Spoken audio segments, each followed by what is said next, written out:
कमळी या मालिकेच्या येणाऱ्या पुढील काही भागामध्ये आपल्याला जबरदस्त असा ट्विस्ट पाहायचा आहे। प्रेक्षकांनो, कालपर्यंत आपण पाहिलं होतं की आता कमळीने स्वतःची निर्दोष सुटका करून घेण्यासाठी ऋषी आणि त्याच्या एसीपी मित्राची मदत घेतलेली असते। सगळे पुरावे समोर आणलेले असतात आणि जो अनिकाचा मित्र आहे त्या अनिकाच्या मित्राने इथे कमळीसोबत सगळ्या केलेल्या गुन्ह्यांची कबुली दिलेली असते आणि सगळ्या गुन्ह्यांची कबुली दिल्यानंतर आता इथे कमळी आलेली असते। इलेक्शन सुरू झालेलं असतं आणि इलेक्शनमध्ये जे वोटिंग असतं ते वोटिंग होण्यापूर्वीच आता जो काही इथे वर्गमित्र आहे किंवा त्यासोबत जे कॉलेजचे मुलं मुली आहेत त्यांच्या मोबाईलवर जो मेसेज जो व्हिडिओ शो झालेला असतो त्यामुळे सगळ्यांनी इथे कमळीला वोटिंग केलेलं असतं आणि अनिका हरलेली असते हे आपण कालच्या भागामध्ये पाहिलं आहे।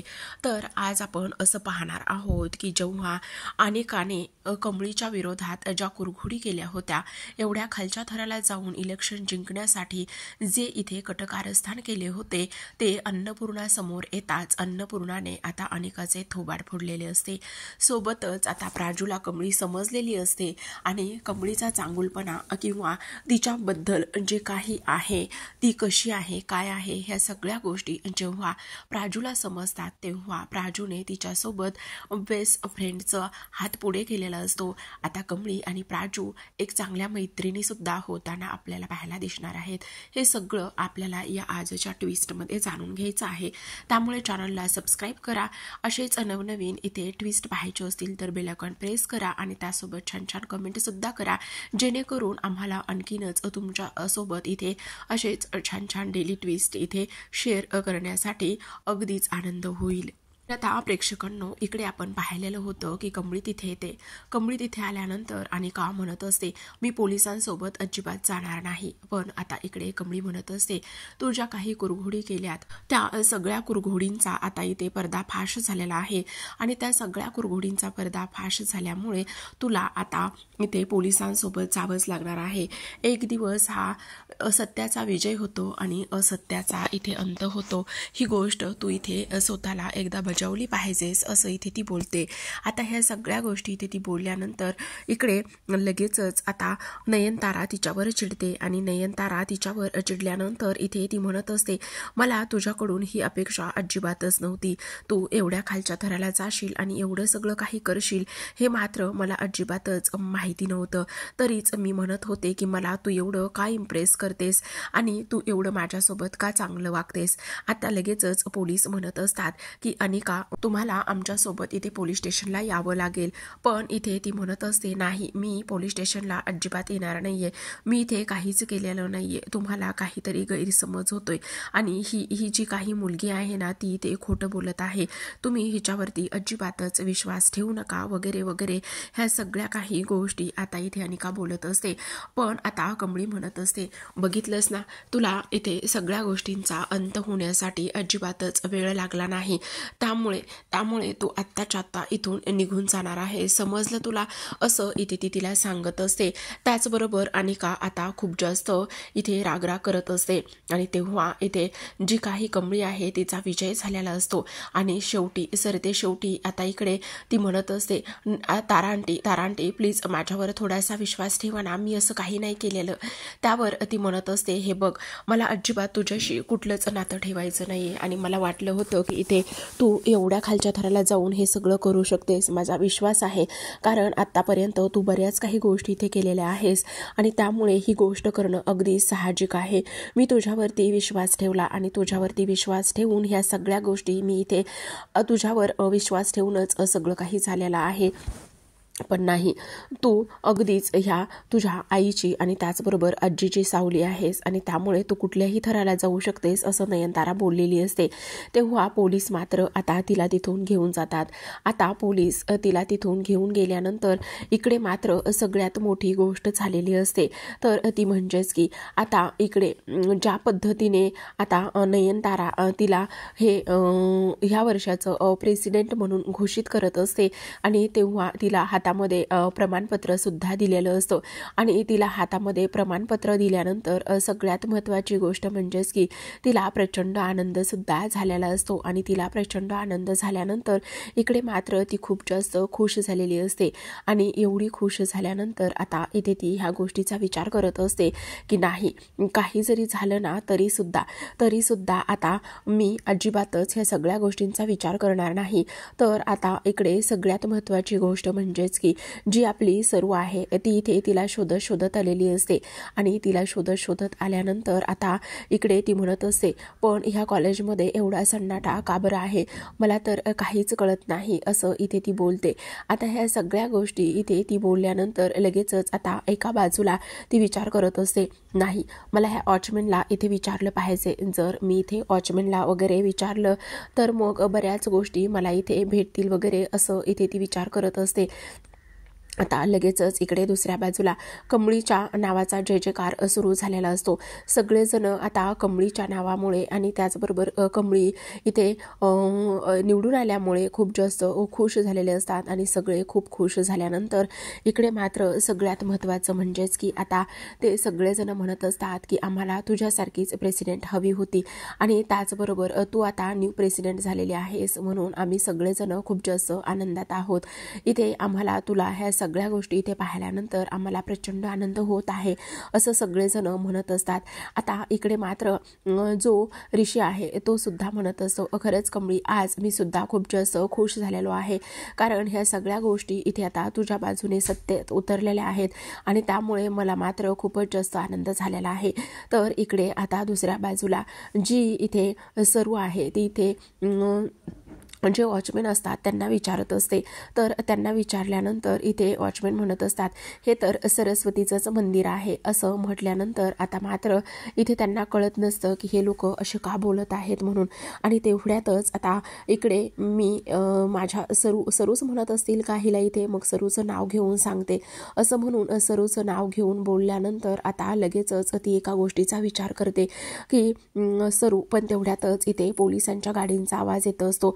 कारण आता इथे जी अनिका आहे तिला इथे पोलीस घेऊन जाताना गाडी वाजत असते आणि तेव्हा इथे ह्या कॉलेजमध्ये पोलीस वगैरे का आले असतील असा ती इथे विचार करते. आणि ह्या सगळ्या गोष्टींचा इथे तिने विचार केल्याबरोबरच आता लगेचच जो राजन आहे तो सुद्धा इथे आलेला असतो. राजन म्हणत असतो, इथे तर ह्या लेडीजला मी कुठेतरी पाहिलेला आहे आणि ह्या लेडीजला मी कुठेतरी पाहिले, मग कोण आहेत ह्या, असं म्हणून तो वळणार. तेवढ्यातच आता इकडे तिने पाहिलेलं असतं की राजन इथे आहे म्हणून आणि तेवढ्यातच ती लगेचच स्वतःचा पदर आता लगेच स्वतःवरती झाकून घेते आणि तिथून पळून जाण्याचा प्रयत्न करत असते. पण राजनचं लक्ष लगेचच पोलिसांच्या गाडीकडे जातं. राजनचं लक्ष लगेचच पोलिसांच्या गाडीकडे गेल्यानंतर आता इकडे मात्र राजन विचार करत असतो की आता अनिकाला ही लोक का बरं घेऊन जात आहेत, काय झालेलं असेल असा विचार इथे तो करत असतो. आणि ह्या सगळ्या गोष्टींचा इथे त्याने विचार केल्यानंतर आता लगेचच इकडे तो म्हणत असतो, नाही, वॉचमॅनला इथे विचारलं पाहिजे, असं म्हणून गाडीतून खाली उतरतो आणि वॉचमॅनकडे जातो. आता वॉचमॅनला तो म्हणत असतो, मला एक गोष्ट सांगा, आत्ता इथे पोलीस का आले होते आणि अनिकाला ते का बरं घेऊन गेलेले आहेत, असं विचारल्यानंतर आता लगेचच ती लोक म्हणत असतात की इथे सगळ्यात महत्त्वाची गोष्ट म्हणजेच की हे झालेलं आहे, अनिकाने केलेल्या कुरघोडी सगळ्या काही ती लोक तिला सांगत असतात. आणि सगळ्या कुरघोडी तिला सांगितल्यानंतर आता लगेचच ती एका गोष्टीचा विचार करते की हे सगळं काय आहे. आणि तेव्हा इथे आता जो राजन आहे त्याला तर प्रचंड राग येत असतो की अनिकाने हे सगळं एवढ्या खालच्या थराला जाऊन केलेलं कसं असू शकतं. त्यामुळे तो चिडचिड करण्याचा प्रयत्न करत असतो आणि चिडचिड करण्याचा प्रयत्न केल्यानंतर आता मात्र इकडे सगळ्यात महत्त्वाची गोष्ट झालेली असते ती म्हणजे आता तो लगेचच पोलीस स्टेशनला जाण्याचा प्रयत्न करतो. आता पोलीस स्टेशनला जाण्यासाठी जो राजन इथे निघालेला असतो तो तिथे जाऊन पोहोचतो. तर आता इकडे कमळी निंगी खूपच जास्त आनंदामध्ये असतात. कमळी निंगी खूपच जास्त आनंदामध्ये असताना आता लगेचच इथे ते विचार करत असतात की इथे खरं तर अनिका किती खालच्या थराला गेलेली आहे आणि अनिकाने ह्या सगळ्या गोष्टी ते केलेल्या आहेत. त्यावरच जो ऋषी आहे तो मात्र इथे तिला समजावण्याचं काम करतो. तो म्हणत असतो, हे बघ, एवढ्या सगळ्या गोष्टींचा इथे तू विचार करू नकोस आणि एवढ्या सगळ्या गोष्टींचा विचार करण्याची काही एक गरज नाही आहे. त्याचबरोबर तू खरी होतीस, खरी आहेस आणि कायम खरीच राहणार आहेस. आणि त्याहूनही सगळ्यात महत्त्वाची गोष्ट म्हणजेच की जी अनिका आहे, अनिका हे सगळं एवढ्या खालच्या थराला जाऊन तीच करू शकते, हे तर मात्र नक्की आहे. आता ह्या सगळ्या गोष्टी इथे बोलल्यानंतर लगेचच कमळी म्हणत असते, पण ऋषी सर खरं सांगू का, आज इथे तुमच्यामुळे बऱ्याच काही गोष्टी इथे व्यवस्थित झालेल्या आहेत. आज तुमच्यामुळे हा सगळा सपोर्ट मला मिळालेला आहे. आणि तेव्हा ऋषी म्हणत असतो, चल आता पोलीस स्टेशनमध्ये जाऊयात आणि सगळं काही इथे व्यवस्थित करून घेऊयात. पोलीस स्टेशन मध्ये गेल्यानंतर आता इकडे जे इन्स्पेक्टर आहे ज्यांनी मदत केलेली असते ते म्हणत असतात की खरं सांगायचं म्हणजेच की इथे तुझी जिद्द आणि तुझा खरेपणा आज इथे खरा ठरला आहे आणि ह्या सगळ्या गोष्टी अशा पद्धतीने झालेल्या आहेत. तुझं खरंच कौतुक, असं सुद्धा आता इथे ते बोलत असतात. आता ह्या सगळ्या गोष्टी इथे ते बोलल्यानंतर इकडे मात्र दुसऱ्या बाजूला जी कामिनी असते, कामिनी आता इथे औक्षणाचं ताट घेऊन आलेली असते आणि कामिनी औक्षणाचं ताट घेऊन आल्यानंतर इथे ती विचार करत असते. खरं सांगायचं तर आता इकडे मात्र जी अनिका आहे ना ती कधी येते आणि कधी नाही असं मला झालेलं आहे. काही जरी झालं ना तर एकदा ती आली ना तर सगळ्या गोष्टी ते मार्गी लागतील. आणि त्याचबरोबर माझी मुलगी आज एवढ्या मोठ्या इलेक्शनमध्ये जिंकलेली आहे म्हणून मला तिचं खूप जास्त कौतुक करायचं आहे, असं सुद्धा आता इथे ती बोलत असते आणि एकदा तिची वाट पाहण्याची तयारी होत असते. त्याचबरोबर सगळ्यात महत्त्वाचं म्हणजे की खूप सुंदर असं डेकोरेशन केलेलं असतं. कधी येते आणि कधी नाही हे सगळं ते वाटच बघत असतात. आता अनिका त्याचबरोबर इथे रागिनी आणि राजन हे तिघे सुद्धा आलेले असतात आणि तिघे सुद्धा आल्यानंतर आता लगेचच कामिनी तिचं औक्षण करायला घेते. तेवढ्यात राजन मात्र तिचा हात पकडतो आणि म्हणत असतो, एकदा हे सगळं करण्याआधी थोडासा विचार करायला हवा आत्या. त्यावर ती म्हणत असते, काय झालं राजन, तू असं का बोलतोयस आणि माझा हात का पकडलायस? माझी मुलगी एवढं इलेक्शन जिंकून आलेली आहे, माझी नात, आणि त्यामुळे मला तिचं औक्षण करू देता. त्यावर राजन म्हणत असतो, ती इलेक्शन जिंकून आलेली नाही तर ती इथे पोलीस स्टेशनमध्ये जाऊन आलेली आहे. त्यावर कामिनी म्हणत असते, काय काय बोलतोयस तू, हे काय काय चाललेला काय आहे? असं म्हटल्यानंतर राजन सगळा घडलेला प्रकार आता इथे कामिनीला सांगण्याचा प्रयत्न करत असतो. तेव्हा कामिनीला तर सगळा ऐकून धक्का बसतो. ती म्हणत असते, म्हणजे ओव्हरऑल काय झालेलं आहे तर त्या कमळीमुळे ह्या सगळ्या गोष्टी झालेल्या आहेत. ती कमळी प्रत्येक वेळी इथे माझ्या रस्त्यात का येते आणि का नाही हे मला कळत नाही, असं इथे ती बोलते. त्याचबरोबर आता अनिकाला राग आलेला असतो. अनिका म्हणत असते, ग्रॅनियरची हे सगळं त्या मुलीमुळे झालेलं आहे आणि मी इथे पोलीस स्टेशनमध्ये जाऊन आलेली आहे. त्यावरच आता राजन म्हणत असतो, हिला लाज वाटायला पाहिजे थोडी तरी, ही माझी मुलगी आहे आणि ह्या सगळ्या गोष्टीला इथे रागिनी तू जिम्मेदार आहेस, तुझ्यामुळे ही इथे अशी बिघडत चाललेली आहे. त्याचबरोबर मी ऐनवेळी तिथे पोहोचलो आणि कमिशनर साहेबांशी सगळं काही बोलून घेतलं म्हणून हिची कुठे बेल झालेली आहे. पण जर हिची बेल झाली नसती तर इथे आपल्या घराण्याचं नाव पूर्ण बर्बाद झालं असतं, असं आता इथे लगेचच राजन बोलत असतो. पण इकडे मात्र कामिनी रागिनी खूप टेन्शनमध्ये आलेल्या असतात की आता इथे ह्या सगळ्या गोष्टी राजन समोर आलेल्या असल्या कारणाने आता इकडे ह्या दोघींना टेन्शन आलेलं असतं की हे सगळं अन्नपूर्णाला नक्कीच समजेल आणि एकदा का त्यांना समजलं तर मग काय होईल. ह्या गोष्टी खूप डेंजर असतात. इकडे मात्र आता कामिनी अनिकाला बोलत असते आणि त्याचबरोबर अनिका खूप जास्त टेन्शनमध्ये असते. ती म्हणत असते, हे सगळं त्या कमळीमुळे झालेलं आहे आणि तिने मला जेलमध्ये पाठवले आणि ती इलेक्शन जिंकलेली आहे. माझं कॉलेज, माझं सगळं असताना सुद्धा ह्या सगळ्या गोष्टी झालेल्या आहेत. मी त्या कमळीला कधीच माफ करणार नाही. तरी सुद्धा राजन म्हणत असतो, बाद झाला आता अनिका, खूप झालं. अगं काय वागलीस, कशा पद्धतीने वागलीस हे तुला कळतंय का? तेवढ्यातच अन्नपूर्णा दाराशी असते. अन्नपूर्णा देवपूजा करून मंदिरात जाऊन आलेली असते आणि तेव्हा तिच्या हातामध्ये इथे देवाचं ताट असतं जे की तिच्या हातून पटकन खाली गळून पडतं, कारण राजनचं बोलणं सगळं ऐकलेलं असतं त्यामुळे. तेव्हा लगेचच आता इकडे सगळ्यांचे चेहरे पाहण्यासारखे झालेले असतात. लगेच आता इकडे अन्नपूर्णा अनिका समोर जाऊन उभी राहते. अनिका रागाने बघत असते तर अन्नपूर्णाचा इथे रागाने चेहरा पूर्ण लाल झालेला असतो.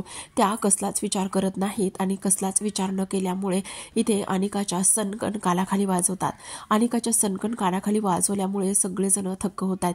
त्यावर लगेचच अनिका म्हणत असते, ग्रॅनियरजी तू माझ्या कानाखाली वाजवलीस का माझ्या कानाखाली वाजवलीस, असं ती बोलते. त्यावर लगेचच आता इथे अन्नपूर्णा म्हणतात की हे मी खूप पहिले करायला पाहिजे होते पण मला हे सगळं करण्यासाठी खूप उशीर झालेला आहे. अगं काय करतेस तू, आणि त्याचबरोबर लाडाने एवढी तू वायफळ झालेली आहेस की तुलाच कळत नाही तू काय करतेस आणि काय नाही म्हणून. तुझी हिंमत कशी झाली एवढं सगळं करण्याची, इथे आमचा तरी विचार करायला हवाच ना. तर इकडे आता अन्नपूर्णा घरी गेलेली असते आणि अन्नपूर्णा सतीशरावांशी बोलत असते की मला वाटलंच होतं की ही अनिका अजिबात सुधारणार नाहीये. तिच्यावर तिच्या त्या आजीचे आणि आईचे 3rd क्लास संस्कार झालेले आहेत. तरीच मी म्हणत होते की ही मुलगी माझ्यासोबत कशी चांगली वागायला लागलेली आहे. फक्त आणि फक्त इथे ती मला इम्प्रेस करण्याचा प्रयत्न करत होती आणि इम्प्रेस करून ती आता ऋषीच्या जवळ जाण्याचा प्रयत्न करते. मी हे अजिबात सहन करून घेणार नाही. काही जरी झालं ना तरी सुद्धा ह्या मुलीला मी माझी सून इथे बनवून घेणारच नाही, असं आता इथे ती बोलते.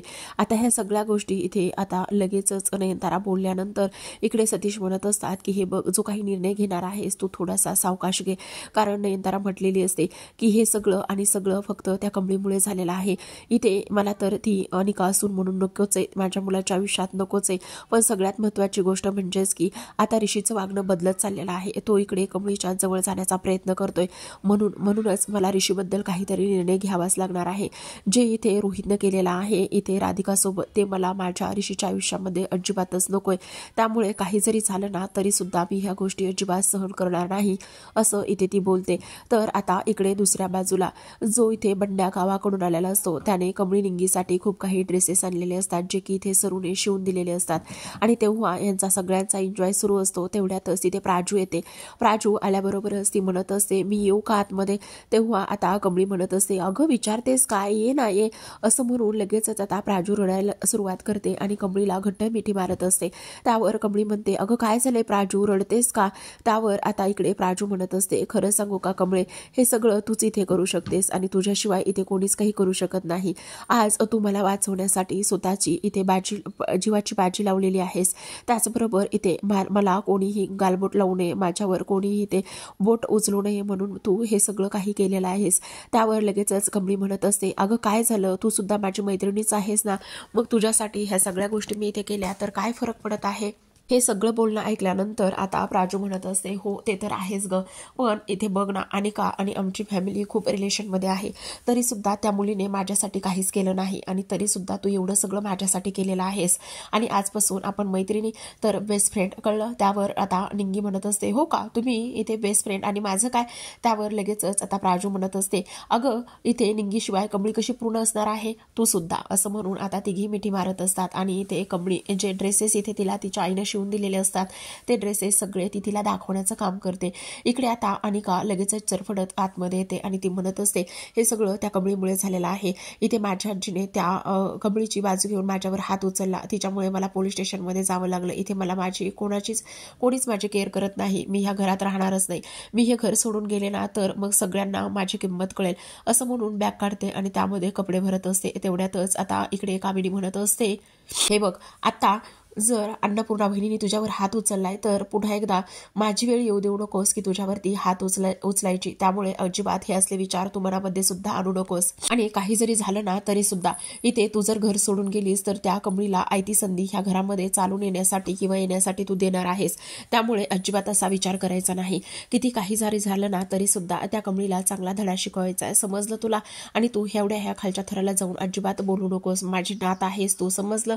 आणि त्यामुळे मी जे काही करेल ते आता बघ, तू फक्त आणि फक्त इथे तुझ्या ह्या फॅमिलीकडे लक्ष दे. त्या कमळीचं काय करायचंय काय नाही हे मी बघते, तू तुझ्या ऋषीकडे लक्ष दे, असं इथे ती बोलते. आता ह्या तिघींच्या छान गप्पा रंगलेल्या असतात आणि तेव्हा इथे आता जी प्राजू आहे ती म्हणत असते बरं सांगू का, आता तू इथे प्रेसिडेंट झाल्यामुळे आता आपण कॉलेजमध्ये जंगी पार्टी करूयात. आणि तेव्हा इथे कमळी म्हणत असते हो ग, हा जो आईने मला ड्रेस दिलेला आहे ना तो ड्रेस मी इथे घालणार आहे. तेवढ्यातच आता प्राजू, कमळी आणि निंगी ह्या खूप जास्त आनंदामध्ये असतात.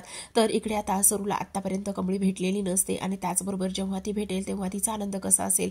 त्याचबरोबर सगळ्यात महत्त्वाचं म्हणजेच की आता अनिका तिचं वागणं कसं बदलेल, काय करेल हे पाहणं इंटरेस्टिंग असतं. तर पाहत राहा कमळी या मालिकेचे असेच अपकमिंग ट्विस्ट.